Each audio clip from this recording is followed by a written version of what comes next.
ಎಲ್ಲರಿಗೂ ನಮಸ್ಕಾರ. ಸುಳ್ಳು ದಾಖಲೆಗಳ ಸೃಷ್ಟಿ, ಸರ್ವಯ್ಯರ್ ವಿಧವೆ ಮಹಿಳೆಯರಿಗೆ ವಂಚನೆ.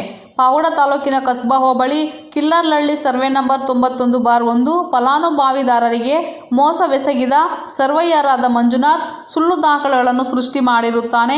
ತಹಸೀಲ್ದಾರ್ ಕಚೇರಿ ಆವರಣದಲ್ಲಿ ರೈತ ಸಂಘದ ಸಮ್ಮುಖದಲ್ಲಿ ಪ್ರತಿಭಟನೆಯನ್ನು ಮಾಡಿರುತ್ತಾರೆ. ಮೋಸ ಹೋದ ಮಹಿಳೆಗೆ ಬೇಗ ನ್ಯಾಯ ಒದಗಿಸಬೇಕೆಂದು ತಾಲೂಕು ರೈತ ಸಂಘದ ಅಧ್ಯಕ್ಷ ಪೂಜಾರಪ್ಪ ಒತ್ತಾಯಿಸಿದರು. ಈ ವೇಳೆ ತಹಸೀಲ್ದಾರ್ ಸಂತೋಷ್ ಕುಮಾರ್ ಅವರಿಗೆ ಅನ್ಯಾಯಕ್ಕೊಳಗಾದ ಮಹಿಳೆಯರು ತಮ್ಮ ಮನವಿಯನ್ನು ಸಲ್ಲಿಸಿದರು. ಮನವಿ ಸ್ವೀಕರಿಸಿದ ಬಳಿಕ ಪ್ರತಿಕ್ರಿಯಿಸಿದ ತಹಸೀಲ್ದಾರ್ ಅವರು ದಾಖಲೆಗಳನ್ನು ಪರಿಶೀಲಿಸಿ ಸರ್ವೆ ನಕ್ಷೆ ಹಾಗೂ ಪಾಣಿಯನ್ನು ರದ್ದು ಮಾಡಿ ತಪ್ಪು ಮಾಡಿದವರಿಗೆ ಮುಲಾಜಿಲ್ಲದೆ ಕ್ರಮ ಕೈಗೊಳ್ಳಲಾಗುವುದು ಹಾಗೂ ಅನ್ಯಾಯಕ್ಕೊಳಗಾದ ಮಹಿಳೆಯರಿಗೆ ಯಥಾಸ್ಥಿತಿ ನ್ಯಾಯ ಕೊಡಿಸುತ್ತೇನೆ ಎಂದರು. ಈ ಸಂದರ್ಭದಲ್ಲಿ ಪಾವಗಡ ತಾಲೂಕು ರೈತ ಸಂಘದ ಅಧ್ಯಕ್ಷರು ಪೂಜಾರಪ್ಪ, ಸಂಘದ ಕಾರ್ಯದರ್ಶಿಗಳಾದ ರಾಮಂಜಿ ದಂಡಪಾಳ್ಯ, ರಮೇಶ್ ಗುಂಡರ್ಲಹಳ್ಳಿ, ನಾಡಪ್ಪಣ್ಣ, ನರಸಣ್ಣ, ಗೋವಿಂದಪ್ಪ, ಸಿಒ ಮುಂತಾದವರು ಉಪಸ್ಥಿತರಿದ್ದರು. ವರದಿ ಮಾರುತಿ MS ಮೀಡಿಯಾ. ಈ ವಿಡಿಯೋ ಇಷ್ಟವಾದರೆ ಲೈಕ್ ಮಾಡಿ, ಶೇರ್ ಮಾಡಿ, ಕಾಮೆಂಟ್ ಮಾಡಿ, ಸಬ್ಸ್ಕ್ರೈಬ್ ಮಾಡಿ. Thank you for watching my channel.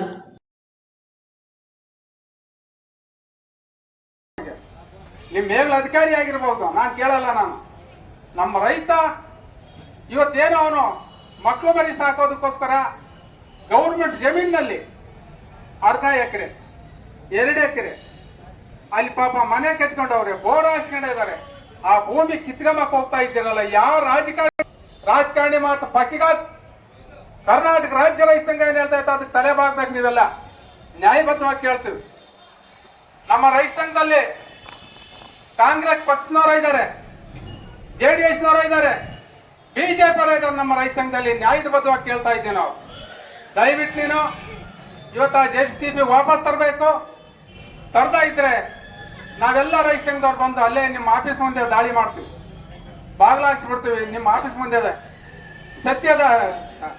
ಸತ್ಯತ್ಯಾಗ ಮಾಡ್ತೀವಿ, ಅಲ್ಲಿ ಅನಿರ್ದಿಷ್ಟಗೋಸ್ಕರ ಮಾಡ್ತೀವಿ. ನ್ಯಾಯ ಸಿಕ್ಕವ್ರಿಗೆ ಬಿಡೋದಿಲ್ಲ. ಈಗಲೇ ವಾಪಸ್ ತಗೋಬೇಕು. ಘನತೆ ಗೌರವ ಇದ್ರೆ ಅರಣ್ಯ ಆಫೀಸ್ನವ್ರು ಈಗಲೇ ವಾಪಸ್ ಕರಿಬೇಕು. ಇಲ್ದ ಇದ್ರೆ ನಾವು ಮುಂದೆ ದೊಡ್ಡ ಮಟ್ಟದಲ್ಲಿ ಹೋರಾಟ ಮಾಡಬೇಕಾಗಿ ಜಿಲ್ಲಾ ಮಟ್ಟದಲ್ಲಿ ಆಗಲಿ, ಇದ್ರೆ ಮುಖ್ಯಮಂತ್ರಿಗಳ ತಾಕಿ ಇವತ್ತು ಲೆಟರ್ ಕೊಡ್ತಾ ಇದ್ದೀವಿ CMಗೆ. ಅವ್ರ ಜೊತೆ ಕೂಡ ನಾವು ಸಮಸ್ಯೆ ಯಾವ ನಿಮ್ದು ಮಾತಾಡ್ಬೇಕು. ಏನ್ ಅನ್ಯಾಯ ಆಗಿದೆ ಹೇಳು, ಫಸ್ಟ್ ಹೇಳು.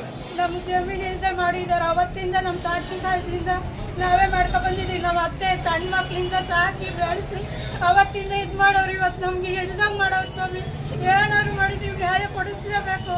ಅವತ್ತಿಂದ ನನ್ನ ಮಗ ಇವತ್ತು ನಾವ್ ಏನ್ ಮಾಡ್ಬೇಕು, ನನ್ನ ಮಗನ್ಗೆ ಹೇಳಿ ಸ್ವಾಮಿ. ನೀವು ಎಷ್ಟು ಎಕರೆ ಐತಮ್ಮ ನಿಮ್ ಜಮೀನು? 4 ಎಕರೆ ಸ್ವಾಮಿ. ಯಾವ ಊರಲ್ಲಿ ಇರೋದು? ಕಿಲ್ಲರ್ಲಹಳ್ಳಿಯಲ್ಲಿ. ನಮ್ಮ ನೂರಲ್ಲೇ ಇಲ್ಲ ಅಂತ ಹೇಳವ್ರೆ. ನಾವೇನ್ ಮಾಡ್ಬೇಕು ಹೇಳಿ ಸ್ವಾಮಿ. ಇವಾಗ ಈಗ ಜಮೀನು ಏನಾಗಿದೆ? ನಮ್ದು ನಿಮ್ದು ಇಲ್ಲ ಅಂತ ಅವರೇ ಬರ್ಕೊಂಡವ್ರಲ್ಲ ಸ್ವಾಮಿ. ಯಾರು, ಏನ್ ಹೆಸರು ಅವ್ರದ್ದು? ಸರ್ವೇರ ಯಾರಮ್ಮ? ರಂಗನಾಥಪ್ಪ ಅಂತನಾ? ಅವ್ರದ್ದು ಯಾವ ಊರು? ರಂಗದಾಮಪ್ಪ ಅವ್ರದ್ದು ಯಾವ ಊರು? ನಮ್ಮೂರೇ. ಇವಾಗ ಊರಲ್ಲೇ ಅಲ್ಲ, ಅವರೇ ಊರ್ ಬಿಟ್ಟು ಹೋಗಿ ನಾವು ಊರಲ್ಲಿ ಇಲ್ಲ ಅಂತ ಇದು ಮಾಡೋರು. ನಮ್ಮ ಹೆಸರು ಇಲ್ಲ ಮಾಡೋರು. ನಿಮ್ಮ ಹೆಸರು ಇಲ್ದಂಗೆ ಇದು ಮಾಡಿದ ಅಂತನಾ? ಗ್ರಾಮದ 90/1 ಸರ್ವೆ ನಂಬರಲ್ಲಿ ನಮ್ಮ ತಾತ ಭೀಮಪ್ಪನವರ ಹಾಗೆ ಬಂದಂಥ ಸೊತ್ತ ಆಗಿದ್ದು, ಅವರಿಬ್ಬರು ಗಂಡು ಮಕ್ಕಳು ಮತ್ತು ಅವರ ತಂದೆ ಚಿಕ್ಕ ಮಗನಿಗೆ ಅವ್ರು ಸುತ್ತೋಗಿರ್ತಾರೆ, ತೀರೋಗಿರ್ತಾರೆ. ಅವ್ರ ಮಕ್ಕಳಿಬ್ಬರು ಹೆಣ್ಮಕ್ಳು ಇರ್ತಾರೆ. ಅವ್ರ ನಮ್ಮ ಅಣ್ಣನ ಹೆಂಡತಿಗಳು ಅತ್ತಿಗೆ ತೀರಾಗಿರ್ಬೇಕು.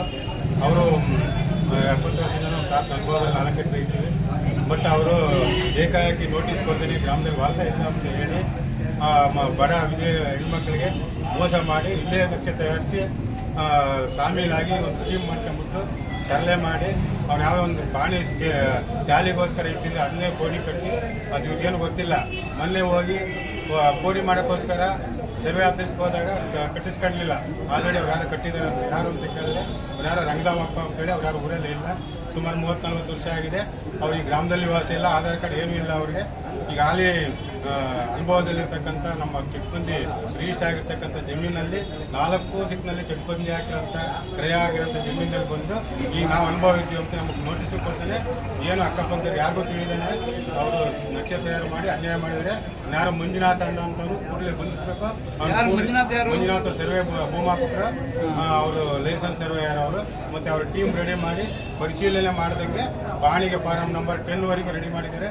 ಕೂಡಲೇ DDLR ಮತ್ತು ADLR ಸಾಹೇಬರುಗಳು, ತಹಸೀಲ್ದಾರ್ ಅವರು ಇವ್ರನ್ನ ಕೂಡಲೇ ಕರೆಸಿ ಕ್ರಮ ಜರುಗಿಸಿ ಅವ್ರಿಗೆ ನ್ಯಾಯ ಒದಗಿಸ್ಕೊಡ್ಬೇಕು. ಮತ್ತು ಅವರ ಅನುಭವದಲ್ಲಿರೋ ಜಮೀನು ಅವ್ರನ್ನ ರದ್ದು ಮಾಡಬೇಕು. ಏನು ಇವರು ಸ್ಕೆಚ್ ಮಾಡಿದಾಗ ಕೂಡಲೇ ರದ್ದು ಮಾಡಬೇಕು. ಇಲ್ಲಾಂದರೆ ನಾವು ಕಾನೂನು ಲೋಕಾಯುಕ್ತರು ಮತ್ತು ಮೇಲ ಸಚಿವರ ಲೆವೆಲ್ವರೆಗೂ ಹೋಗುತ್ತೆ.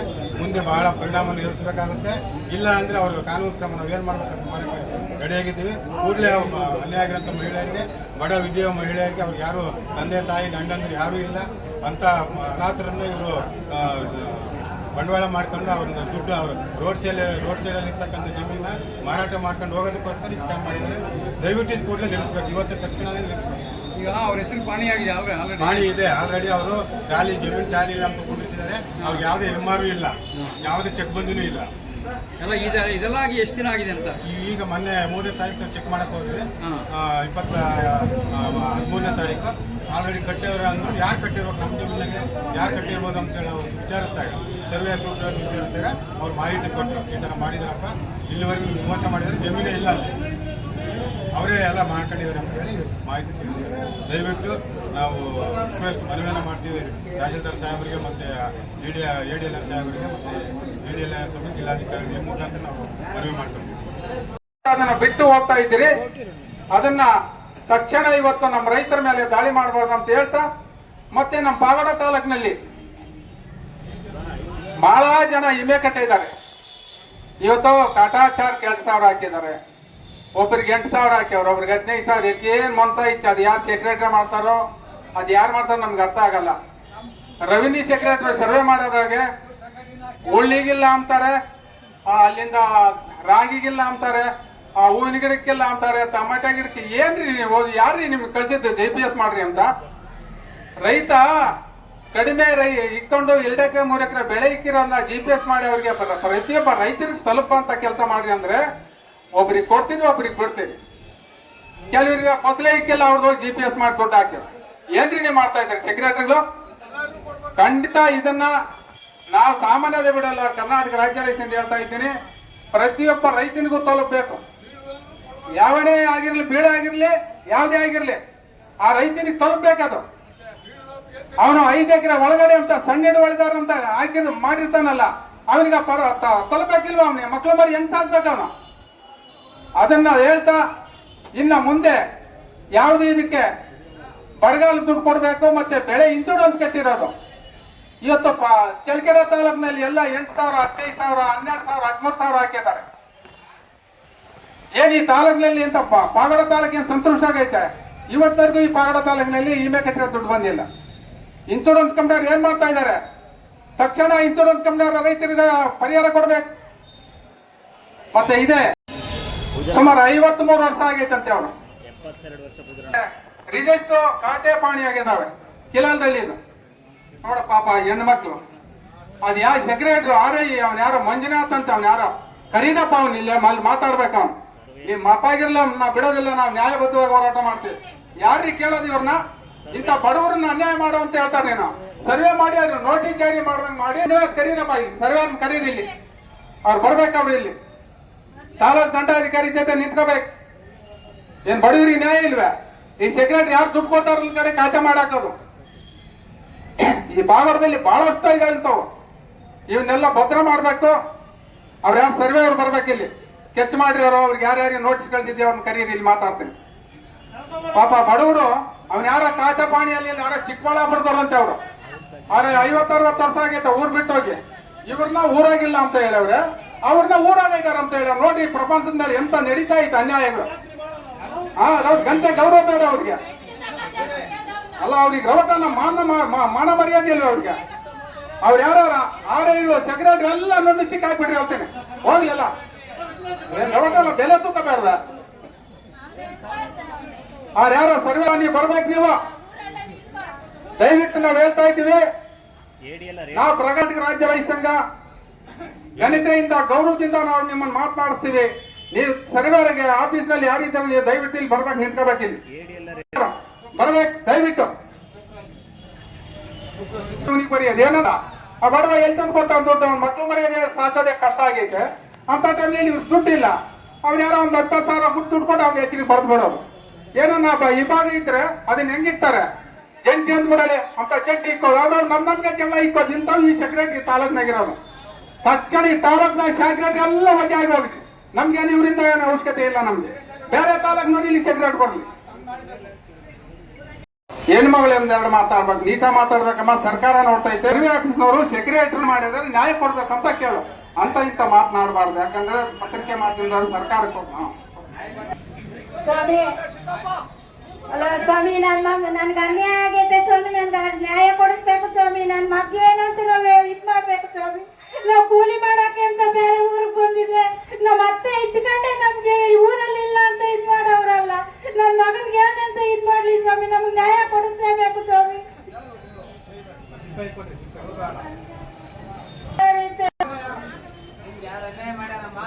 ರಂಗಪ್ಪ ಅನ್ಯಾಯ ಮಾಡೋರು ಸ್ವಾಮಿ. ನಮ್ ತಾತನ ಕಾಲದಿಂದ ನಾವು ಮಾಡ್ಕೊ ಬಂದಿದ್ದೀವಿ. ಇವತ್ ನಮ್ಗೆ ಅನ್ಯಾಯ ಮಾಡಕ್ ಅವ್ರೆ. ನನ್ನ ಮಗನ ನಾನು ಏನ್ ಕೊಡ್ಲಿ ಸ್ವಾಮಿ? ಅವತ್ತಿಂದ ಕೂಲಿ ಮಾಡ್ಕೊಂಡ್ ಬಂದಿದೀವಿ. ಇವತ್ತು ಇಲ್ಲ ಅಂತ ಬರ್ಕೊಂಡವ್ರಲ್ಲ ಸ್ವಾಮಿ. ನಮ್ದು ವಜಾ ಮಾಡಿಸುವಂತ ರಾಜ್ಯ ರೈತ ಸಂಘ, ಬಾಗಡ ತಾಲೂಕು ಎಲ್ಲ ಪ್ರಗತಿಪರ ಸಂಘಟನೆ, ಪತ್ರಿಕೆರೆಲ್ಲ ನಿಮ್ ಪರವಾಗಿ ನಿಂತಿದ್ದಾರಮ್ಮ.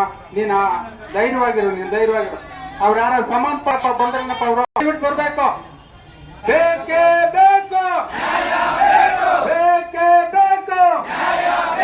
ಕರ್ನಾಟಕ ರಾಜ್ಯ ರೈತ ಸಂಘಕ್ಕೆ, ರೈತ ಹೋರಾಟಕ್ಕೆ, ರೈತ ಚಳವಳಿಗೆ ಎಲ್ಲವರೆಗೂ ಹೋರಾಟ, ಎಲ್ಲವರೆಗೂ ಹೋರಾಟ. ಪಾವಗಡ ತಾಲೂಕೆಲ್ಲ ಪ್ರಗತಿಪರ ಸಂಘಟನೆಗೆ ನೀನ್ ಕಾಣೆ 2 ವರ್ಷ ಆಗೈತೆ. ಆಯ್ತು ನೀನ್ ಮಾಡಿ ತಪ್ಪು ಮಾಡಿದ್ರೆ ನಿನ್ ಮೇಲೆ ಬರಲ್ಲ ಬಿಡು. ಈಗ ಆಯಮ್ಮಂದು ಎಷ್ಟು ದಿನ ಆಯ್ತಮ್ಮ ನಿನ್ ಜಮೀನ ಮಾಡಿ? 3 ತಿಂಗಳು. ಸುಮಾರು 70 ಅವರಿಗೆ ರಿಜೆಕ್ಟ್, ಖಾತೆ ಪಾಣಿ ಎಲ್ಲ ಆಗಿತ್ತು ಪಾಪ ಹೆಣ್ಮಕ್ಳು. ಅವ್ರಿಗೆ ಅಂಗವಿಕಲ ಸಿಕ್ಕಿಲ್ಲ ಅವ್ರಿಗೆ. ಅಂತೋದಿ ಸರಿ ಖಾತೆ ಆಗಿರೋದು ಈ ಪಾಣಿ ಅವ್ರು ಯಾರೋ 3 ತಿಂಗಳು ಆಗಿತ್ತು ಬಂದು. ಅದು ವಜಾ ಮಾಡ್ತಾ ಜವಾಬ್ದಾರಿ ನಿಮ್ದು. ಮತ್ತೆ ಅದು 3 ತಿಂಗಳ ಮೇಲೆ ಯಾವ ಆಧಾರದ ಮೇಲೆ ಬಂದ್ರು ಆ ನೋಟಿಸ್ ಅನ್ನ ಒಬ್ಬರಿಗೆ ಕಳಿಸ್ತಾನೆ. ಒಂದು ಮುಖ್ಯಮಂತ್ರಿಗೆ ವ್ಯವಹಾರ ಮಾಡ್ಯಾರ. ಅಲ್ಲಿಗೊಂದು ಯಾರೋ ಒಂದು ಪ್ರಭಾವಿಗಳು ಮಾತಿದ್ರು.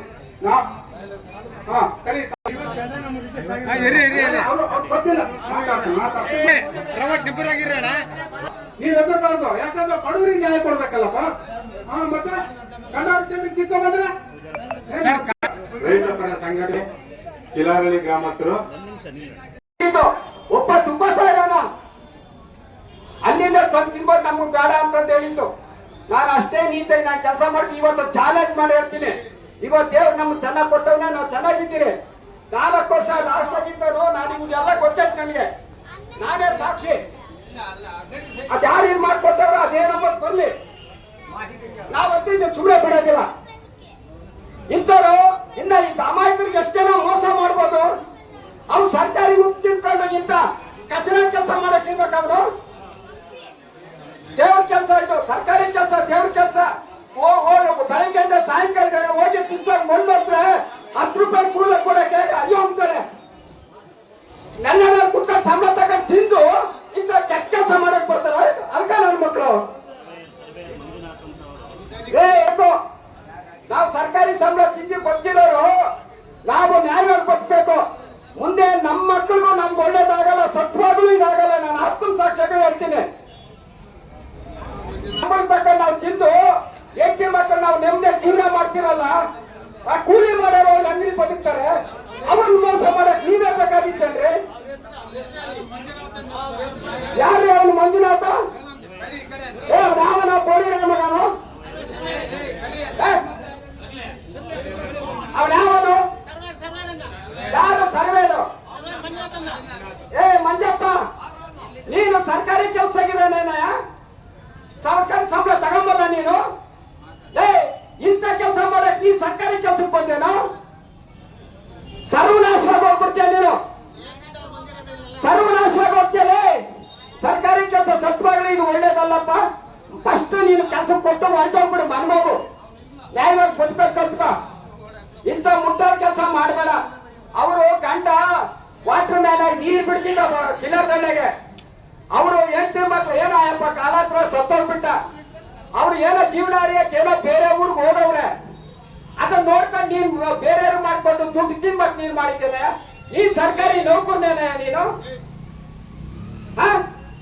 ನೀನ್ ಸರ್ಕಾರಿ ನೌಕರನೇನೆ ನೀನು? ಇದನ್ನ ಮುಂದೆ ನಾವು ಟಿ ಸಿ ತಗೊಂಡು ಹೋಗ್ತೀವಿ, ಇಲ್ಲೇ ಬಿಡಲ್ಲ. ಟಿ ಸಿ ಹೋಗ್ಬಿಡ್ತೀವಿ. ಎಲ್ಲಿದ್ರು ಬಂದು ಫಸ್ಟ್ ಅದನ್ನ ಇದು ಮಾಡ್ಕೊಂಡು ನೀನ್ ನಾನು ತಪ್ಪಾಯ್ತು ಅಂತ ಕೇಳ್ಕೊಂಡ್ರೆ ನೀನ್ ಇವಾಗ ಬಿಟ್ಬಿಡ್ತೀರಿ. ಇಲ್ಲ ಅಂದ್ರೆ ಇದು ಟಿ ಸಿ ಹೋಗ್ತೀರಿ. ನಿನ್ನ ಡಿಸ್ಮಿಸ್ ಮಾಡ್ಬೇಕು, ಕೆಲಸದಾಗೆ ಅನ್ಸ್ಕೊಡ್ತು ನಿನ್ನಂತರ್ನ. ಸ್ವಲ್ಪ ನ್ಯಾಯವಾಗಿ ನೀತಿ ನ್ಯಾಯವಾಗಿ ಬದುಕೋದ್ ಕಲ್ತ್ಕೊಳ್ರಿ.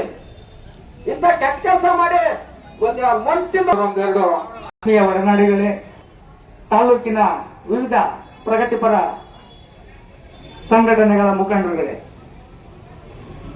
ಬಂಧುಗಳೇ, ತಾಲೂಕಿನಾದ್ಯಂತ ಸಾಕಷ್ಟು ಏರುಪೇರುಗಳಿದ್ದಾವೆ. ಕೆಲವೊಂದು ರಾಜಕೀಯ ಒತ್ತಡಗಳಿಂದ ಅವರಿಗೆ ಬೇಕಾದವ್ರಿಗೆ ಬಗರುಕುಂ ಕಮಿಟಿಗೆ ಇಟ್ಟು ಅವನ್ನ ಮೂಮೆಂಟ್ ಮಾಡಿ ಅವರಿಗೆ ಸಾಗುವಳಿ ಚೀಟಿ ಕೊಡ್ತಕ್ಕಂಥ ಪದ್ಧತಿ ಮೊದಲಿಂದಲೂ ನಡ್ಕೊಂಡು ಬಂದಿದೆ. ಅದೇ ರೀತಿಯಾಗಿ ತಾಲೂಕಲ್ಲಿ ಸುಮ್ಮನೆ ರಾಜಕಾರಣಿಗಳ ಮಾತುಗಳನ್ನ ಮಾಡ್ತಕ್ಕಂಥ ರೈತರನ್ನ ಒಕ್ಕಲೆಬ್ಬಿಸಿ ಅವನ್ನ ಸೋಷಿಯಲ್ ಫಾರೆಸ್ಟ್ ಅಂದ್ರೆ ಸಾಮಾಜಿಕ ಅರಣ್ಯ ವಲಯಗಳನ್ನಾಗಿ ಪರಿವರ್ತನೆ ಮಾಡಿ ಆ ಸಾಮಾಜಿಕ ಅರಣ್ಯ ಇಲಾಖೆಯವರು ಬೇಲಿ ಹಾಕೋದು, ಗಿಡ ಹಾಕೋದು, ಒಟ್ಟಲ್ಲಿ ರೈತರನ್ನ ಒಕ್ಕಲೆಬ್ಬಿಸೋದು. ಯಾಕೆಂದ್ರೆ ಭೂಮಿ ಇಲ್ದಿರೋ ಯಾವ ಬಡವನು ಇರಬಾರ್ದು ಅನ್ನೋದು ಕೆಲವರ ಮನಸ್ಥಿತಿ. ಇಂಥ ಪರಿಸ್ಥಿತಿನಲ್ಲಿ ಉದಾಹರಣೆಗೆ ಜಂಗಮರಹಳ್ಳಿ ಹನುಮಂತರಾಯಂದು ಸುಮಾರು ವರ್ಷಗಳಿಂದ ನಾವೇ ನೋಡ್ಕೊಂಡು ಬಂದಿದ್ದೀವಿ. ಸಾಕಷ್ಟು ಪಂಚಾಯತಿಗಳಾಗಿದ್ದಾವೆ.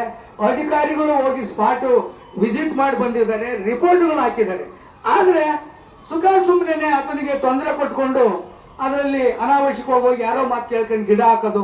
ಪಾಪ ಕಲ್ಟಿವೇಟ್ ನಿಲ್ಸೇ ಇಲ್ಲ ಮನುಷ್ಯ. ಸುಮಾರು 30 ವರ್ಷದಿಂದ ಕಲ್ಟಿವೇಟ್ ಮಾಡ್ತಿದ್ದಾನೆ. ಸಂಬಂಧಪಟ್ಟಂತೆ 50, 51, 53ವರೆಗೂ ಈವರೆಗೂ ಅರ್ಜಿಗಳನ್ನ ಸಲ್ಲಿಸಿಕೊಂಡೇ ಬಂದಿದ್ದಾನೆ. ಆದ್ರೆ ಏನೋ ಒಂದು ಹೇಳ್ಬಿಟ್ಟು ಆತನಿಗೆ ಫಾರೆಸ್ಟ್ ಇಲಾಖೆಯವರು ತೊಂದರೆ ಕೊಡ್ತಕ್ಕಂಥದ್ದು ಕಂಡು ಬರ್ತಾ ಇದೆ. ಅದಕ್ಕೆ ಕಾರಣ ಆ ಲೋಕಲ್ಲು ಸಮಸ್ಯೆ. ಅದು ಆ ಕಾರಣದಿಂದ ದಾಖಲೆ ಪ್ರಕಾರ ಆತ ಪೊಸಿಷನ್ ಅಲ್ಲಿದ್ದಾನೆ, ಒಂದು ಎಂಜಾಯ್ಮೆಂಟ್ ಇದೆ. ಯಾವತ್ತು ಕಲ್ಟಿವೇಟ್ ನಿಲ್ಸಿಲ್ಲ. 53 ಅರ್ಜಿಗಳನ್ನ ಅನಾವಶ್ಯಕವಾಗಿ ವಿಲೆ ಇಟ್ಟಿದ್ದಾರೆ ಇಲ್ಲಿ. ಯಾಕೆ? ಯಾವುದೇ ಕಲ್ಟಿವೇಟೆಡ್ ಲ್ಯಾಂಡ್ ಅದು ನಮ್ದು, ಬಡವರದು. ಯಾವುದೇ ಗೋಮಾಳ ಆಗಿರ್ಲಿ 50% SC STಗಳಿಗೆ ಅದನ್ನ ಮೀಸಲಿಟ್ಟು ದಾಖಲೆ ಮಾಡಿಕೊಡ್ಬೇಕು ಅಂತೇಳಿ ಕಾನೂನಲ್ಲಿ ಸ್ಪಷ್ಟವಾಗಿದೆ. ಆದರೂ ಈ ರಾಜಕಾರಣಿಗಳ ಮಾತು ಕೇಳಿಕೊಂಡು ಕೆಲವು ಅಧಿಕಾರಿಗಳು ಅವರ ಕೈಗೊಂಬೆಗಳಾಗಿ ಬೇಕಾಬಿಟ್ಟಿಯಾಗಿ ತಾಲೂಕಿನಾದ್ಯಂತ ಆಗಿದೆ. ಈ ಕೂಡಲೇ ಇಲ್ಲಿ ಬಗರುಕುಂ ಕಮಿಟಿಯನ್ನ ಹೊಸದಾಗಿ ರಚನೆ ಮಾಡಬೇಕು. ಆ ಒಂದು ಅವನಿಗೇನೂ ಗೊತ್ತಿರಲ್ಲ. ಆದ್ರೆ ಇವರ ರಾಜಕೀಯ ದಾಳಕ್ಕೆ ಯಾರು ಹೊಂದ್ಕೊಳ್ತಾರೋ ಅಂತವರಿಗೆ ಕೊಡೋದ್ರ ಮುಖಾಂತರ ಅದರ ಮಹತ್ವನ ಹಾಳು ಮಾಡ್ತಾ ಇದ್ದಾರೆ.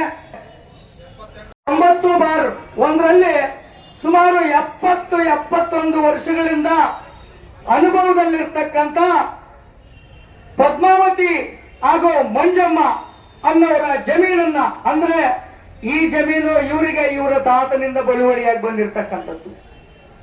ಆಮೇಲೆ ಅವರು ಚಿಕ್ಕಮ್ಮ ದೊಡ್ಡಮ್ಮ ಒಬ್ರು ಇದ್ದಾರೆ, ಪಾರ್ವತಮ್ಮ ಅಂತೇಳಿ. ಇವರೆಲ್ಲರೂ ಅನುಭವದಲ್ಲಿದ್ದಾರೆ. ಆ ಜಮೀನನ್ನ ಇವತ್ತಿನವರೆಗೂ ಉಳುಮೆ ಮಾಡೋದನ್ನ ನಿಲ್ಸಿಲ್ಲ ಅವರು. ಆ ರೀತಿ ಮಾಡ್ಕೊಂಡು ಬಂದಿದ್ದಾಗ್ದು ಅವ್ರಿಗೆ ಸಂಬಂಧಪಟ್ಟ ಆ ಗ್ರಾಮದಲ್ಲಿ ವಾಸ ಮಾಡೋದಕ್ಕೆ ಏನು ಅರ್ಹತೆ ಇದೆಯೋ ಆ ತರದ ಎಲ್ಲ ದಾಖಲೆಗಳಿದ್ದಾವೆ. ಅಂದ್ರೆ ಆಧಾರ್ ಕಾರ್ಡು, ರೇಷನ್ ಕಾರ್ಡು, ಇನ್ನೊಂದು ಮತ್ತೊಂದು ಏನಿದೆಯೋ ಎಲ್ಲ ದಾಖಲೆಗಳು ಅವ್ರಿಗಿದಾವೆ. ಆ ಎಲ್ಲ ದಾಖಲೆಗಳು ಇದ್ರೂ ಯಾರೋ ಅನಾಮಧೇಯ ವ್ಯಕ್ತಿ ರಂಗಧಾಮಪ್ಪ ಅನ್ನೋನು ಅವನು ಯಾರು ಅಂತ ಆ ಊರಿನ ಗ್ರಾಮಸ್ಥರಿಗೆ ಗೊತ್ತಿಲ್ಲ. ಅವನಿಗೆ ಯಾವುದೇ ದಾಖಲೆಗಳು ಇಲ್ಲ. ಅಂತ ವ್ಯಕ್ತಿಯಿಂದ ಅವನಿಂದ ಏನು ಆಮಿಷಕ್ಕೆ ಒಳಗಾಗಿದರೋ ಈ ತಾಲೂಕು ಆಫೀಸಿನ ಸಂಬಂಧಪಟ್ಟ ರೆವಿನ್ಯೂ ಅಧಿಕಾರಿಗಳು, ಸರ್ವೆ ಅವರಿಂದ ಹಿಡಿದು ಇನ್ನು ಅದರಲ್ಲಿ ಆಗಿರ್ತಕ್ಕಂಥ ಎಲ್ಲ ಅಧಿಕಾರಿಗಳಿಗೂ ಮತ್ತೊಮ್ಮೆ ಸ್ಪಷ್ಟಪಡಿಸೋಕೆ ಇಷ್ಟಪಡ್ತೀನಿ. ಈ ರೀತಿ ಏಳು ತಿನ್ನ ಕೆಲಸ ಯಾಕ್ರಿ ಮಾಡ್ತೀರಾ? ಯಾರ್ದು ಪಾಪ ವಿಧವೆಯರು ಅವರು, ಅವ್ರಿಗೇನು ಆಶ್ರಯ ಇಲ್ಲ, ವಯಸ್ಸಾಗಿದೆ. ಆ ಜಮೀನನ್ನೇ ಆಧಾರವಾಗಿ ಇಟ್ಕೊಂಡು ಏನೋ ಮುಂದೆ ಬದುಕ್ತಕ್ಕಂತ ಒಂದು ವ್ಯವಸ್ಥೆನ ಮಾಡ್ಕೊಂತಾರೆ. ಅವ್ರಿಗೇನು ದಾಖಲೆ ಇಲ್ಲದೆ ಇದ್ರೆ ಆಮೇಲೆ ಇನ್ನೊಂದು ಅವರ ಸರ್ಕಾರಕ್ಕೆ ಒಂದು ಮಹಾಜರು ಹೇಳಿಕೆನ ಕೊಟ್ಟಿದ್ದಾರೆ. ಮಂಜಮ್ಮ ಗ್ರಾಮದಲ್ಲಿ ವಾಸವಿರುವುದಿಲ್ಲ, ಪದ್ಮಾವತಿ ಗ್ರಾಮದಲ್ಲಿ ವಾಸವಿರುವುದಿಲ್ಲ. ಆಮೇಲೆ ಹೇಳಿಕೆಗೆ ಆ ಗ್ರಾಮಸ್ಥರ ಸಹಿಗಳು ಬೇಕು. ಇವ್ರಿಗೆ ಒಂದು ವರದಿ, ಯಾವುದೇ ಒಂದು ಖಾತೆ ಅಥವಾ ಒಂದು ಜಮೀನಿನ ಇದನ್ನ ಒಬ್ಬರಿಗೆ ಮಾಡಿಕೊಡ್ಬೇಕಾದ್ರೆ ಸಂಬಂಧಪಟ್ಟ ವಿಗೆ ಅದನ್ನ ಪ್ರಚುರಪಡಿಸಬೇಕು ಅಂತ ಹೇಳ್ಬಿಟ್ಟು ಕಾನೂನಲ್ಲಿ ಯಾವುದೇ ಅಬ್ಜೆಕ್ಷನ್ ಬರಲಿಲ್ಲ ಅಂದಾಗ ಅದು ಮುಂದುವರಿಯುತ್ತೆ. ಆದ್ರೆ ಎಲ್ಲ ಎಡಗೈಯಲ್ಲಿ ಬಲಗೈಯಲ್ಲಿ ಸುಳ್ಳು ಹೆಸರುಗಳನ್ನ ನೋಡಿ, ಬೇಕಾದ್ರೆ ಇಲ್ಲೇ ಇದೆ ಅದು ಸಂಬಂಧಪಟ್ಟ ಕಾಫಿ, ಯಾರು ಎಡಗೈನಲ್ಲಿ ಬಲಗೈನಲ್ಲಿ ಯಾರ್ಯಾರೋ ಹಾಕಿದ್ದಾರೆ, ಯಾರ್ರೀ ಇವರು ಅಂತೇಳಿ ಆ ಗ್ರಾಮದಲ್ಲಿ ತಗೊಂಡೋಗಿ ಕೇಳಿದ್ರೆ ಈ ಹೆಸರನ್ನ ಯಾರು ಈ ಊರಿನಾಗೆ ಇಲ್ಲ ಅಂತ. ಆ ರೀತಿ ಸುಳ್ಳು ದಾಖಲೆಗಳನ್ನು ಇನ್ನೊಬ್ಬರಿಗೆ ಮಾಡಿಸೋದ್ರಿಂದ ಎಷ್ಟು ಏನ್ ತಿಂದಿದ್ದೀರಿ ನೀವು?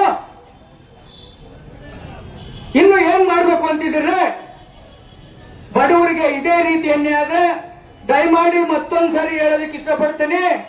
ಸಂಬಂಧಪಟ್ಟ ಮೇಲಾಧಿಕಾರಿಗಳು ಈ ಒಂದು ವ್ಯವಸ್ಥೆ ಒಳಗಡೆ ಭಾಗಿಯಾಗಿರ್ತಕ್ಕಂಥ ಸರ್ವೇಯರಿಂದ ಹಿಡ್ಕೊಂಡು ಗ್ರಾಮ ಲೆಕ್ಕಾಧಿಕಾರಿಯಿಂದ ಹಿಡ್ಕೊಂಡು ಇವರೆಲ್ಲರಿಗೂ ಈ ಕೂಡಲೇ ತಕ್ಷಣಕ್ಕೆ ಅವರಿಗೆ ಪನಿಷ್ಮೆಂಟ್ ಆಗಲಿಲ್ಲ ಅಂದ್ರೆ ಇಡೀ ತಾಲೂಕಿನ ಪ್ರಗತಿಪರ ಸಂಘಟನೆಗಳು, ರೈತ ಸಂಘಟನೆಗಳ ಕೂಡಿಸಿಕೊಂಡು ಇದನ್ನ ದೊಡ್ಡ ಮಟ್ಟದ ಹೋರಾಟ ಮಾಡಿ ನಿಮಗೆ ನೆಲೆ ಇಲ್ದಂಗೆ ಮಾಡಬೇಕಾಗುತ್ತೆ. ಇವರಿಗೆ ಅಲ್ಲ, ಇದರ ಮೇಲ್ಪಟ್ಟಿರ್ತಕ್ಕಂಥ ಅಧಿಕಾರಿಗಳಿಗೂ ನಾನು ಎಚ್ಚರಿಕೆ ಕೊಡ್ತಾ ಇದ್ದೀನಿ. ಈ ಕೂಡಲೇ ಇವ್ರ ಮೇಲೆ ಶಿಸ್ತು ಕ್ರಮ ಆಗಬೇಕು. ಸರ್ವೇಯರ್ ಮಂಜುನಾಥ್, ಆಮೇಲೆ ಇದಕ್ಕೆ ಸಂಬಂಧಪಟ್ಟಂತ ಈ ದಾಖಲೆಗಳನ್ನು ತಿರುಚಿದಂತ ಅಧಿಕಾರಿ, ಜೊತೆಗೆ ಈ ಮಾಜರಿಗೆ ಒಪ್ಪಿಗೆ ಕೊಟ್ಟಂತ ತಾಲೂಕು ಅಧಿಕಾರಿ, ಅದು ಯಾರೇ ಆಗಿದ್ರು ಈ ಕೂಡಲೇ ಆಗಿರ್ತಕ್ಕಂಥ ಅನ್ಯಾಯವನ್ನ ಸರಿಪಡಿಸಬೇಕು, ನಿಜವಾದರಿಗೆ ನ್ಯಾಯ ದೊರಕಿಸಿಕೊಡ್ಬೇಕು ಅಂತ ಹೇಳ್ತಾ ಇಲ್ಲಿ ತಮ್ಮ ಜೊತೆ ಎರಡು ಮಾತುಗಳನ್ನು ಹಂಚಿಕೊಳ್ಳೋದಕ್ಕೆ ಅನುವು ಮಾಡಿಕೊಟ್ಟಂತ ಎಲ್ಲ ಪ್ರಗತಿಪರ ಸಂಘಟನೆಗೆ, ರೈತ ಹೋರಾಟಕ್ಕೆ, ರೈತ ಚಳವಳಿಗೆ ಈಗ ತಾಲೂಕು ದಂಡಾಧಿಕಾರಿ ಸಾಹೇಬರಾಗಿರ್ತಕ್ಕಂಥ ನಾವು ಇಲ್ಲಿವರೆಗೂ ಇವ್ರು ಬಂದಾಗಿಗೆ ಬಹಳಷ್ಟು ಕಡೆ ಗಮನಿಸಿದ್ದೀನಿ. ಈ ತಾಲೂಕಿನ ಜನ ಏನ್ ಹೇಳ್ತಾ ಇದ್ದಾರೆ ಅಂದ್ರೆ, ಪಾಪ ಒಳ್ಳೆಯವರು ಇವ್ರು ನಮ್ಮ ತಾಲೂಕಿನಲ್ಲಿ ಇಲ್ಲೇ ಮಾಡ್ಬೇಕಂತ ಒಂದು ಲೆಟರ್ ಕೂಡ ಕೊಡ್ಬೇಕಂತ ಮಾತನಾಡ್ತಾರೆ. ಇವತ್ತು ಏನ್ ನಡೀತೈತೆ ಅಂದ್ರೆ, ಇವತ್ತು ಅರಣ್ಯ ಭೂಮಿ ಹುಷೇನ್ಪುರದ್ದು ಸರ್ವೆ ನಂಬರ್ ಶ್ರೀರಂಗಪುರದ್ದು 23ರಲ್ಲಿ ಇವತ್ತು 106 ಜನ ಅರ್ಜಿ ಹಾಕೊಂಡವ್ರೆ. ಸುಮಾರು 78 ಖಾತೆ ಪಾಣಿ ಆಗೈತೆ, ಲೋನ್ಗಳು ತಗೊಂಡವ್ರೆ, ಮನೆ ಕಟ್ಟಿದ್ದಾರೆ, ಅಲ್ಲಿ ದೇವಸ್ಥಾನಗಳು ಕಟ್ಕೊಂಡವ್ರೆ, ಸ್ವಂತ ಜಮೀನು ಹಕ್ಕು ಮಾಡ್ಕೊಂಡಿದ್ದಾರೆ. ಇವತ್ತು ಇನ್ನ ಬಹಳಷ್ಟು ಜನ ಅವ್ರಿಗೆ ಅರ್ಜಿಗಳು ಹಾಕೊಂಡವ್ರೆ, ಖಾತೆ ಪಾಣಿ ಆಗಿಲ್ಲ. ಪಾಪ ಅವ್ರ ಜನ ಎಲ್ಲ ಇವತ್ತು ಅವನ ಯಾರೋ ಬಸವರಾಜ್ ಅಂತೆ, ಬಸವರಾಜ್ಗೆ ಈ ವರ್ಷದಿಂದ ಹೇಳ್ತಾ ಇದ್ದೀನಿ, ಅವನು ರೈತರು ಎಲ್ಲೆಲ್ಲಿ ಹಸನ ಭೂಮಿಯಲ್ಲಿ ಬೆಳೆಯಕ್ಕಿರ್ತಾರ ಅಲ್ಲೇ, ಯಾಕಂದ್ರೆ ಈ ರಾಜಕಾರಣ ಒತ್ತಡ ಐತೆ. ಕಾಂಗ್ರೆಸ್ ಸರ್ಕಾರ ಬಂದ್ರೆ ಈ ಎಂ.ಎಲ್.ಎ ಮಾತು ಕೇಳೋದು, ಜೆಡಿಎಸ್ ಸರ್ಕಾರ ಬಂದ್ರೆ ಆ ಎಂ.ಎಲ್.ಎ ಮಾತು ಕೇಳೋದು, ಬಿಜೆಪಿ ಸರ್ಕಾರ ಬಂದ್ರೆ ಅವ್ರ ಈ ತರ ರಾಜಕೀಯ ತಂದು ಬಡವ್ರ ಮೇಲೆ ತಪ್ತಾ ಇದ್ದಾರೆ. ನೋಡ್ರಿ, ನಿಮ್ಮ ರಾಜಕೀಯ ನೀವೇನೇನು ಮಾಡ್ಕೊಳ್ಳಿ, ನಿಮ್ಮ ರಾಜಕೀಯ ನನ್ಗೆ ಅಭ್ಯಂತರ ಇಲ್ಲ. ನಮ್ಮ ಪಕ್ಷದಲ್ಲಿ ಎಲ್ಲಾ ಪಕ್ಷರು ಇದ್ದಾರೆ. ನಮ್ಮ ರೈತ ಸಂಘದಲ್ಲಿ ಅವನು 2 ಎಕರೆ ಮಾಡ್ಕೊಂಡಿದ್ದಾನೆ, 2 ಎಕರೆ ಮಾಡ್ಯಾವನೆ, 1 ಎಕರೆ ಮಾಡಿದ್ದಾನೆ. ಅಂಥವ್ರು ಈ ನ್ಯಾಯ ಕೊಡ್ತಾರಂಥದ್ದು ನಮ್ಮ ಕರ್ನಾಟಕ ರಾಜ್ಯ ರೈತ ಸಂಘ. ಇದು ನಿಯಮಾವಳಿ 1962ರಿಂದ ನಾವು ಚಳವಳಿಯಲ್ಲಿ ಭಾಗವಹಿಸಿ ಈ ಕಾರ್ಯಕ್ರಮವನ್ನ ಎಲ್ಲ ನಾವು ಸರ್ಕಾರ ಕೂಡ ಒತ್ತಾಯ ಮಾಡಿದ್ವಿ. ಇವತ್ತು ಮುಖ್ಯಮಂತ್ರಿಗಳು ಕೂಡ ಮೊನ್ನೆಲ್ಲ ಟಿವಿನಲ್ಲಿ ಹೇಳಿದ್ದಾರೆ, ಮತ್ತೆ ಕೃಷ್ಣ ಬೈರೇಗೌಡ ಅವರು ಹೇಳಿದ್ದಾರೆ, ಯಾವುದೇ ಆಯ್ತು ಫಲವರ್ಧಂತ ಭೂಮಿ ರೈತರ ಮೇಲೆ ದಾಳಿ ಮಾಡಬಾರ್ದು ಅಂತ. ಆದ್ರೆ ನಮ್ಮ ಪಾವಗಡ ತಾಲೂಕಿನಲ್ಲಿ ಬಹಳಷ್ಟು ಕಡೆ ಇವರು ಬಸವರಾಜ್ ಅವರು ದಾಳಿ ಮಾಡ್ತಾ ಇದ್ದಾರೆ. ಈಗ ಕೂಡ ನಾನು ಫೋನ್ ಮಾಡಿದೆ, ನಾನು ಬರೋಕ್ಕಾಗೋದಿಲ್ಲ, ನೀವ್ ಹೇಳಿದ್ ನಾವು ಕೇಳಲ್ಲ ಅಂತ ರೌಡಿಸಂ ಮಾತನಾಡ್ತಾ ಇದ್ದಾರೆ. ನೋಡ್ರಿ ಅಧಿಕಾರಿಗಳು ಎಷ್ಟು ಮಟ್ಟಿಗೆ ಇದ್ದಾರೆ. ಬಸವರಾಜ್ ಅವರು ತಕ್ಷಣ ಈ ಪಾವಗಡದಿಂದ ಖಾಲಿ ಮಾಡ್ತಾರೆ, ನಮ್ಗೇನು ಬೇಡ, ಬಡವರು ರಕ್ಷಣೆ ಕೊಡ ಅಂತವ್ರು ಬೇಕು. ಇವತ್ತು ಸಾಹಿತ್ಯವ್ರನ್ನ ಯಾಕೆ ಕೊಂಡವ್ರದೆ ಅಂದ್ರೆ ಅವ್ರು ಯಾರೇ ಬರ್ಲಿ, ಯಾವ ಸಂಘಟನೆ ಬರ್ಲಿ, ಯಾವ ಲೀಡರೇ ಬರ್ಲಿ, ಕೂತು ಮಾತನಾಡಿಸ್ತಾರ, ಕಷ್ಟ ಸುಖ ವಿಚಾರಿಸ ಅಂತವ್ರು ನಮಗೆ ಬೇಕು. ಅದರಿಂದ ಇವತ್ತೇ ಹುಸೇನ್ಪುರದಿಂದ ಆ JCP ಮತ್ತೆ ಅರಣ್ಯದನ್ನ ಈಗಲೇ ಇಲ್ಲೇ ಕರ್ತಿದ್ರು ಮೇಲೆ ನಾವು, ಯಾಕಂದ್ರೆ ಅವ್ರಿಗೆ ಹೇಳಿದಷ್ಟು ಅತಿ ಆಗ್ತಾ ಇದ್ದಾರೆ. ಮತ್ತೆ ಅದೊಂದು ಈ ಬೆಳೆ ವಿಮೆ ಕಟ್ಟಿರೋದು ಇದುವರೆಗೂ ನಮ್ಗೆ ತಲುಪಿಲ್ಲ. 2,000 ಏನೋ ಬೇಕಾ ಬಿಟ್ಟಿ ಹಾಕಿದ್ದಾರೆ. ಅದರಿಂದ ಬಹಳಷ್ಟು ಜನ 8,500 ಅಂತ ಹೇಳಿ ಅವ್ರು ಇವತ್ತಿನವರೆಗೂ ನಮ್ಗೆ ತಲುಪಿಲ್ಲ. ಯಾರ ಬೇಳೆ ಅಂತವ್ರಿಗೆ ಆ ಬೇಳೆಗಳಿಗೆ ದುಡ್ಡು, ಬೆಳೆ ನಿಜವಾದಂತ ಬೆಳೆ ದುಡ್ಡೇ ಇಲ್ಲ. ಇವತ್ತು ಉಳ್ಳಿ ಹಾಕ್ಯವನೆ, ಅಲಸಂದಿ ಹಾಕ್ಯವನೆ, ಹೂವು ಹಾಕ್ಯವನೆ, ತರಕಾರಿ ಹಾಕ್ಯವನೆ, ಟೊಮೆಟೊ ಹಾಕ್ಯವನೆ, ಅಕ್ಕಿ ಹಾಕ್ಯವನೆ, ಅನೇಕ ಬೆಳೆಗಳು, 100 ಬೆಳೆಗಳು ನಮ್ಮ ರೈತನ ಇದ್ದಾರೆ. ಈ ತಾಲೂಕಿನಲ್ಲಿ ಪ್ರತಿಯೊಬ್ಬ ರೈತನಿಗೂ ತಲುಪಬೇಕು. ಯಾಕಂದ್ರೆ ಬರ ಅಂತ ನಮ್ಮ ರಾಜ್ಯ ಮುಖ್ಯಮಂತ್ರಿ ಬಿಡುಗಡೆ ಮಾಡಿ ಆಗಿದಾಗ ಇವ್ರ ಸೆಕ್ರೆಟರಿಗಳಿಗೂ ಇದು ತಲುಪಕ್ಕೇನೋ ಆ GPS ಮಾಡಿಲ್ಲ. ಆ ಮೊಬೈಲ್ ತಗೊಂಡೋಗ್ತಾರೆ, ಯಾರೋ ಹುಡುಗಿಗೆ ಕೊಡ್ತಾರೆ, ಇವ್ರು ಮನೆಯಲ್ಲ ಕೂತ್ಕೊಂತಾರೆ. ಇದು ಆಗ್ಬಾರ್ದು. ಮತ್ತೆ ಕಿಲಾದಲ್ಲಿ ಪಾಪ ಇವ್ರು ಅಂಗವಿಕಲರು ನೋಡಿ, ಈ ಬಡಮಂಡಿಗಳು ಇಲ್ಲೇ ಇರೋ ಸಾಹೇಬ್ರು ಪಕ್ಕದಾಗಿದ್ದಾರೆ ಪೇಷಂಟ್ಗಳು ಇವರು. ಈಗ ಅವರಿಗೆ ಒಂದು 70 ವರ್ಷ ಅನುಭವ ಐತೆ ಆ ಜಮೀನಲ್ಲಿ. ಅಂತ ಜಮೀನನ್ನ ಇವತ್ತು ಆ ಪಾಣಿಯನ್ನ ಹೆಸರು ತೆಗೆದು ಅವರು ಊರಾಗೆ ಇಲ್ಲ ಅಂತ ಹೆಸರು ಇದು ಮಾಡಿ ಅಲ್ಲಿ ಅಕ್ಕಪಕ್ಕದವ್ರಿಗೆ ಯಾವುದೇ ಒಂದು ಜಮೀನಿಗೆ ನೋಟಿಸ್ ಕಳಿಸ್ದಂಗೆ ಈಗ ಮೊನ್ನೆ 3 ತಿಂಗಳ ಮುಂದೆ ಖಾತೆ ಪಾಣಿ ಮಾಡಿ ಇವ್ರಿಗೆ ಜಮೀನಿಂದಂಗೆ ಮಾಡಿದ್ದಾರೆ.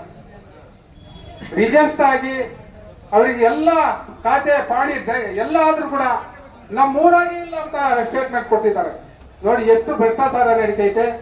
ಮತ್ತೆ ರೆವಿನ್ಯೂ ಸೆಕ್ರೆಟರಿ ಸಹ ನೀವು ಕರೆಸಿಬಿಟ್ಟು ಆ ಸರ್ವೇರ್ ಅವರ ಮಂಜುನಾಥ್ ಅಂತೆ ಅವ್ರನ್ನ ಕರೆಸಿ ಇವತ್ತೇ ಕಳಿಸಿ ಅವ್ರನ್ನ ತುರ್ತಾಗೆ ನಮ್ಮ AC ಸಾಹೇಬರಿಗೂ ಕಳಿಸಿ ಇದನ್ನು ವಜಾ ಮಾಡಿ ಅವ್ರಿಗೆ ಖಾತೆ ಪಾಣಿ ಯಥಾತೀತಿಯಲ್ಲಿ ಈ ಇರಂಗೆ ಮಾಡ್ಬೇಕಂತ ನಾನು ಸಾಹೇಬರಿಗೆ ಕೇಳ್ಕೊಂತ.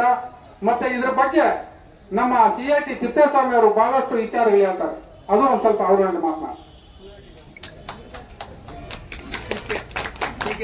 ಕಿಲಾಬಳ್ಳಿ ಜಮೀನಿಗೆ ಸಂಬಂಧಪಟ್ಟಂತೆ ಮಾನ್ಯ ದಂಡಾಧಿಕಾರಿಗಳಿಗೆ ಎಲ್ಲ ನಮ್ಮಿಂದ ಒಂದು ಮನವಿ.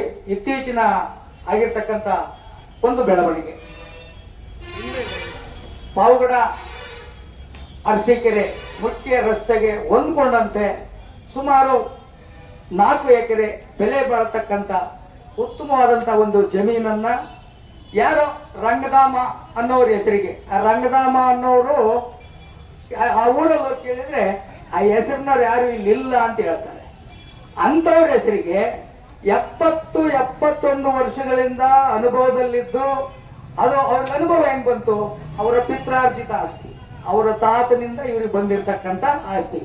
ಪದ್ಮಾವತಿ ಹಾಗೂ ಮಂಜಮ್ಮ ಅನ್ನೋರಿಗೆ, ಅವ್ರು ಯಾರಿಗೂ ಕೊನೆ ಪಕ್ಷ ಸಂಬಂಧಪಟ್ಟ ಅಧಿಕಾರಿಗಳು ಸೌಜನ್ಯಕ್ಕೂ ಒಂದು ನೋಟಿಸ್ ಅನ್ನು ಜಾರಿ ಮಾಡದೆ ರಂಗರಾಮಪ್ಪ ಅನ್ನೋರ ಹೆಸರಿಗೆ ಖಾತೆನ ವರ್ಗಾವಣೆ ಮಾಡಿ ತತ್ಕಾಲ ಇವ್ರಿಗೆ ಹೆಂಗ್ ಗೊತ್ತಾಯಿತು?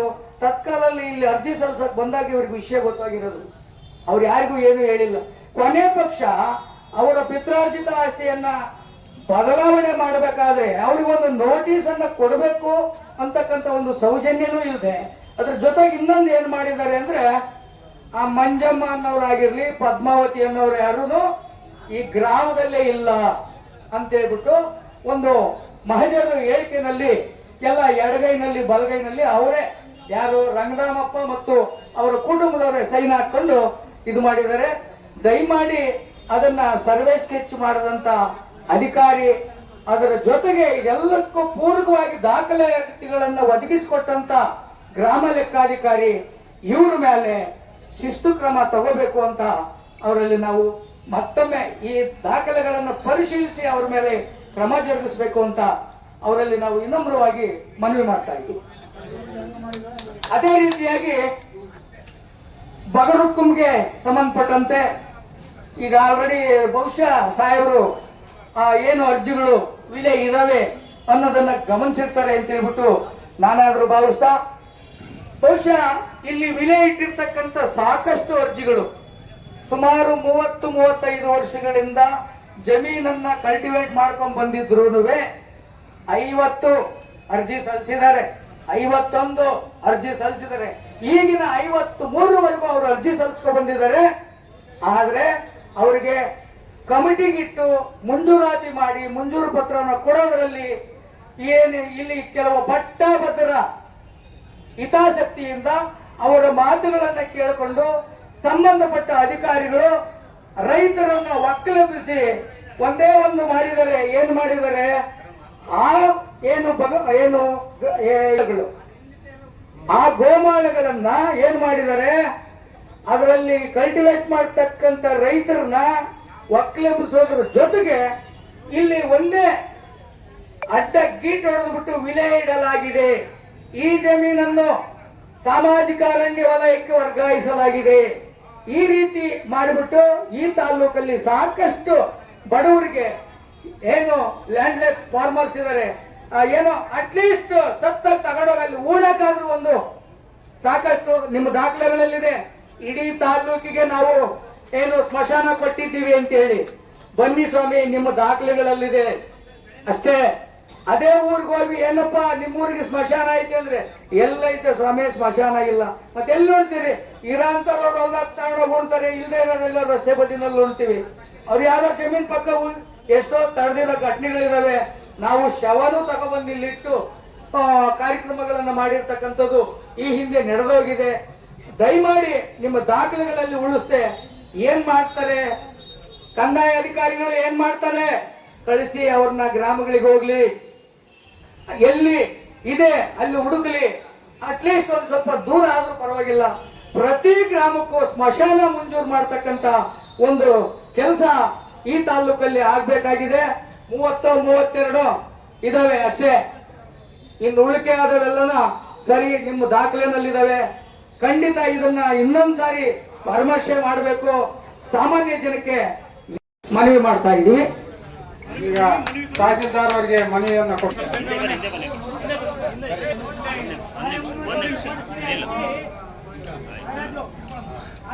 ಇಲ್ಲಿ ತಿಪ್ಪಿಸೋಣ, ಇಲ್ಲಿ ನೋಡಿ.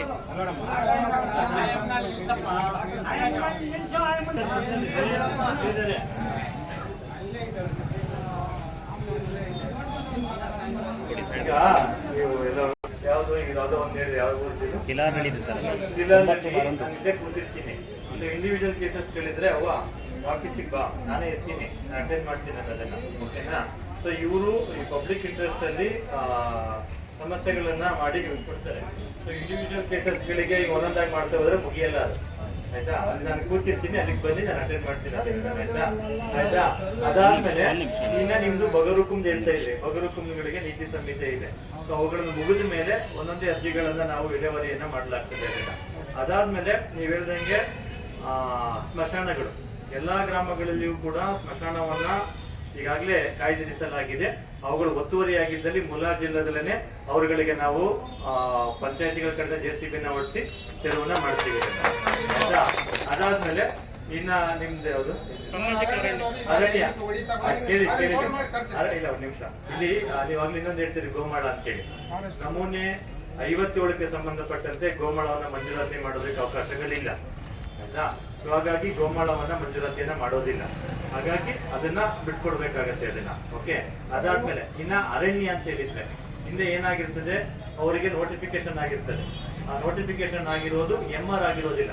ಅಂದ್ರೆ ಕೈಗೊಳ್ಳದ ಪಾಂಡಿನಲ್ಲಿ ಗೋಮಾಳ ಅಂತಾನೆ ಇರ್ತದೆ. ಅವರು ಬ್ರಿಟಿಷ್ ಕಾಲದಲ್ಲೇ ನೋಟಿಫಿಕೇಶನ್ಗಳು ಕೂಡ ಮಾಡ್ಕೊಂಡಿರ್ತಾರೆ. ಅವುಗಳನ್ನ ಈಗೀಗ MR ಮಾಡಿಸ್ಕೊಳ್ತಿದ್ದಾರೆ ಅವರು. ಸೊ ಹಂಗಾಗಿ ಅವ್ರು ಅರಣ್ಯದಿಂದ ಇದ್ರೆ ಬಿಡ್ಸ್ಕೊಳಕ್ ಆಗೋದಿಲ್ಲ. ಸೊ ಅದನ್ನ ಅರಣ್ಯದಿದ್ರೆ ಅದನ್ನ ವೆರಿಫೈ ಮಾಡೋಣ. ಅದನ್ನ ಏನಾಗಿರ್ತದೆ ಅಂದ್ರೆ ಕೇಳಿ, 100 ಎಕರೆ ಜಮೀನ್ ಇದ್ರೆ 50 ಎಕರೆ ಅರಣ್ಯ ಇರ್ತದೆ, 50 ಎಕರೆ ಗೋಮಾಳ ಇರ್ತದೆ. ಅದಕ್ಕೆ ಅವ್ರದ್ದು ಎಷ್ಟು ಮ್ಯಾಪ್ ಇದೆ, ನಕ್ಷೆ ಇದೆ ಅವ್ರದ್ದು ನೋಡಿ ಉಳಿದಿದ್ದನ್ನ ನಾವು ಕಮಿಟಿ ಮುಂದೆ ಇಡ್ತೀವಿ. ಅದೇ ಸೊ ಅವ್ರದ್ದೇನಾದ್ರೂ ಕೂಡ ಅವ್ರದ್ದು ಮ್ಯಾಪ್ ಒಳಗಡೆ ಬಂತು ಅಂದ್ರೆ ಅವ್ರು ಬಿಡಲ್ಲ, ಅರಣ್ಯದವ್ರು ಅವ್ರದ್ದು ಮ್ಯಾಪ್ ಒಳಗಡೆ ಬಂತು ಅಂದ್ರೆ ಅವ್ರು ನಮ್ಗಂತೂ ಬಿಡಲ್ಲ. ಅದನ್ನೇನು ಕೇಳಿಸ್ಕೊಳ್ಳಿ, ಮ್ಯಾಪ್ ಒಳಗಡೆ ಬಂತು ಅಂದ್ರೆ ಅವ್ರು ಬಿಡಲ್ಲ ಅವರು. ಅದರಿಂದ ಮ್ಯಾಪಿನ ಹೊರಗಡೆ ಬಂತು ಅಂದ್ರೆ ನಾವು ನಿಮ್ಮ ಅರ್ಜಿಗಳು ಬಾಕಿ ಇದ್ರೆ ನಾವು ಅದನ್ನ ಕಮಿಟಿ ಮುಂದೆ ಇಟ್ಟು ಅದನ್ನ ಡಿಸಿಷನ್ಸ್ ತೆಗೆದುಕೊಳ್ತೀವಿ ನಾವು ಅದನ್ನ. ಆಯ್ತಾ? ನಾನು ಅದೇ ಹೇಳ್ತಿರೋದು, ಕೇಳಿಸ್ಕೊಳ್ಳಿ ನಾನು ಹೇಳೋದನ್ನ. ಅವ್ರ ಅರಣ್ಯ ಅಂತ ಹೇಳಿ ಇದ್ರೆ ನಮ್ಮನ್ನು ಒಳಗಡೆ ಬಿಡಲ್ಲ ಅವರು. ಅರಣ್ಯದಿಂದ ಹೊರಗಡೆ ಇದ್ದು ಅಂತ ಅಂದ್ರೆ ಅದನ್ನ ನಾವು ಕಮಿಟಿ ಮುಂದೆ ಇಟ್ಟು ಡಿಸಿಷನ್ಸ್ ಗಳನ್ನ ತೆಗೆದುಕೊಳ್ತೀವಿ ನಾವು. ಸೊ ಇದು ನೀತಿ ಸಂಹಿತೆ ಮುಗಿದ ಮೇಲೆ ನಾವು ಅದನ್ನ ತೆಗೆದುಕೊಳ್ತೀವಿ. ಫಾರೆಸ್ಟ್, ಸೋಷಿಯಲ್ ಫಾರೆಸ್ಟ್ ಇದೆ, ಎರಡೂ ಕೂಡ ಇದೆ, ಸೆಕ್ಷನ್ 4 ಕೂಡ ಇದೆ. ಸೊ ಹಂಗೆ ಅರಣ್ಯ ಅಂತ ಅಂದ್ರೆ ಅದಕ್ಕೆ ಇದು ರಿಸರ್ವ್ ಕೂಡ ಮಾಡಿರ್ತಾರೆ, ನೋಟಿಫಿಕೇಶನ್ ಕೂಡ ಮಾಡಿರ್ತಾರೆ ಅದನ್ನ. ಓಕೆ, ಸೊ ಓಕೆ, ನಿಮ್ಮ ಸಮಸ್ಯೆಗಳನ್ನು ನಾನು ಅಟೆಂಡ್ ಮಾಡ್ತೀನಿ. ಈಗ ಅರಣ್ಯದವ್ರು ಇವತ್ತು ಹೋಗಿ ಅಲ್ಲಿ ಬೀಜ ಹಾಕ್ಯವ್ರೆ, ಕೆಲವರು ವಾಪಸ್ ಅವ್ರನ್ನ ಫೋನ್ ಮಾಡಿ ವಾಪಸ್ ಕರಿಬೇಕು. ಯಾಕಂದ್ರೆ ಎಲೆಕ್ಷನ್ ಅವ್ರಿಗೆ ಕರೆದು ಅದಕ್ಕೆ ನಿಯಮಾವಳಿ. ಫಾರೆಸ್ಟ್ ಅವ್ರದ್ದು ಸೆಂಟ್ರಲ್ ಗೌರ್ಮೆಂಟ್ ಆಕ್ಟ್, ಆ ಫಾರೆಸ್ಟ್ ಕನ್ಸರ್ವೇಷನ್ ಆಕ್ಟ್ ರೆಡಿನಲ್ಲಿ ಕೆಲಸ ಮಾಡ್ತಾರೆ ಅವರು. ನಾನು ಕೂಡ ಅವ್ರ ಒಳಗಡೆ ಹೋದ್ರೆ ನನ್ನ ಮೇಲೂ FIR ಮಾಡ್ತಾರೆ ಅವರು. ಆಯ್ತಾ? ಆ ಜಮೀನನ್ನು ಕೂಡ ಯಾರಿಗಾದ್ರೂ ಗ್ರಾಂಟ್ ಮಾಡಿದ್ರೆ ಗ್ರಾಂಟ್ ಮಾಡಿದ ಮೇಲೂ FIR ಮಾಡ್ತಾರೆ, ಮಾಡಿಸ್ಕೊಂಡ ಮೇಲೂ ಕೂಡ FIR ಮಾಡ್ತಾರೆ ಅವರು. ಸೊ ಅದಕ್ಕೆ ಏನಾಗಿದೆ ಅವ್ರ ಮ್ಯಾಪ್ ಅನ್ನ ತೆಗೆದುಕೊಂಡು ಬನ್ನಿ ಅಂತೇಳಿ ಚೆಕ್ ಮಾಡ್ತೀವಿ. ಓಕೆನಾ?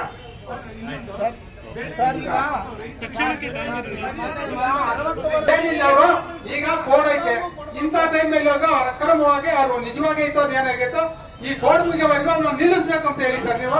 ಅದೇ ಅರಣ್ಯದಲ್ಲಿ ಇವತ್ತು ಗುಣಿ ಹೊಡಿತಾ ಇದ್ದಾನೆ. ಈಗ ಅವ್ರಿಗೆ ಹೇಳ್ಬೇಡ್ರಿ, ನೀವು ಒಂದೇ ಮಾತು ಹೇಳ್ಬಿಡಿ ಸರ್. ಅಲ್ಲ ಸರ್, ಈ ಕೆಲಸ ಮಾಡ್ತಾವ್ರಲ್ಲ ಈಗ ಅಲ್ಲ ಸರ್, ನಾನು ಹೇಳ್ತಾ ಇದ್ದೀನಲ್ಲ. ಅಲ್ಲ ಸರ್, ಈಗ ಎಲೆಕ್ಷನ್ ಕೋಡ್ ಐತೆ, ಅವ್ರನ್ನ ಈಗ ಇವತ್ತೇ ಕರ್ಸೋ, ನಿಮ್ದೆಲ್ಲ ತರೋವರೆಗೂ ದಾಖಲೆ ತರೋದು ನಿಲ್ಸಪ್ಪ ಅಂತ ಹೇಳು. ನೀವು ತಾಲೂಕು ದಂಡಾಧಿಕಾರಿ ದೊಡ್ಡವರಾಗಿರೋದ್ರಿಂದ ಅವೆರಡು ಮಾತು ಹೇಳ್ತೀವಿ. ಸೆಂಟ್ರಲ್ ಗೌರ್ಮೆಂಟ್ ಆಕ್ಟ್ನಲ್ಲಿ FCI ಆಕ್ಟ್ ಅಲ್ಲಿ ಅವ್ರು ಕೆಲಸವನ್ನ ಮಾಡ್ತಿರ್ತಾರೆ. ಸೊ ಅದಕ್ಕೆ ಅವ್ರನ್ನ ಮ್ಯಾಪ್ ಇದೆಯಾ ಅಂತ ಚೆಕ್ ಮಾಡ್ತೀನಿ ಅಂತ ಹೇಳಿದೆ. ಅವ್ರನ್ನ ಮ್ಯಾಪ್ ಚೆಕ್ ಮಾಡ್ತೀನಿ. ಆಯ್ತಾ? ಒಂದೇ ಮಾತು